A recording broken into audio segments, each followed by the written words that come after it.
হোয়াটসঅ্যাপে কেউ যখন আমাদের মেসেজ করে আমরা তখন সেই মেসেজটি পড়ে ফেলি বা দেখে ফেলি, তখন কিন্তু ওই পাশের ব্যক্তি দুইটা টিক মার্কের মাধ্যমে কিন্তু বুঝতে পারে যে এসএমএসটি সিন হয়েছে। কিন্তু এমন সময় অনেক ধরনের সিক্রেট মেসেজ থাকে যে মেসেজগুলো আপনারা পড়বেন কিন্তু ওই পাশের ব্যক্তি বুঝতে পারবে না যে আপনি এই মেসেজটি সিন করেছেন বা আপনি এই মেসেজটি পড়েছেন। চলুন এই ইন্টারেস্টিং সেটিংটি কিভাবে করবেন ফোন স্ক্রিনটি লক্ষ্য করুন, আমি দেখিয়ে দিচ্ছি। এরকম ইম্পর্টেন্ট ভিডিওগুলো পেতে আমাকে ফলো করতে পারেন। আপনারা চাইলে ভিডিওটি শেয়ার দিয়ে আপনাদের টাইমলাইনে রাখবেন, পরবর্তী অবশ্যই আপনাদের কাজে লাগবে। Let's check it out.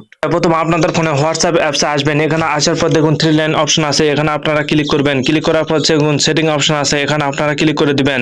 দেখুন প্রাইভেসি অপশন আছে, প্রাইভেসি অপশনে আপনারা ক্লিক করবেন। ক্লিক দেন স্ক্রল ডাউন করে নিচে আসবেন। আসার পর দেখুন রিড রিসিভ নামে অপশন আছে, এই অপশনটি কিন্তু অন রয়েছে, এই অপশনটা আপনারা অফ করে দিবেন। যদি এই অপশনটা আপনাদের অফ থাকে তাহলে সেটিংসটি অফ করে দিলে অপর পাশের ব্যক্তি যদি আপনাকে এসএমএস দেয়, সেই এসএমএসটি যদি আপনি সিন করে পড়েন তারপরেও বুঝতে পারবেন না যে আপনি এই এসএমএসটি সিন করে পড়ছেন। That's it.